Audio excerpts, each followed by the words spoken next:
Разликите между здравеопазването в Лондон и в България. От моя личен опит, след като бях диагностицирана в България с рак.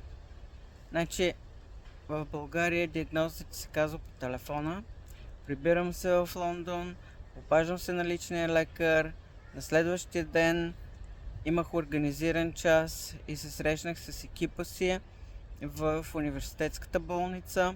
За 14 дни, даже за по-малко от 14 дни ми беше организирано абсолютно всичко. Когато зададох въпроса на лекарите какво ще ми струва операцията, те просто ме погледнаха и казаха абсолютно нищо, това е безплатно. Аз не платих една стотинка за MRI, за CT скан, за пълни кръвни изследвания, абсолютно всякакви изследвания, които трябваше да се направят, за да се установи причината. А в България се започна с това, колко ще ми струва самата операция.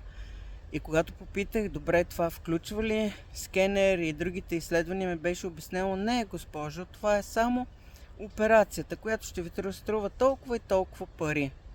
Можете ли да си представите за каква корупция говориме и дали на някой му пука изобщо в България, говоря с българските лекари, за пациентите?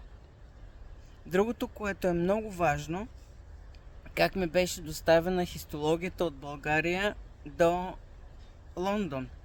Тогава просто английските лекари буквално изпаднаха в шок и ужас.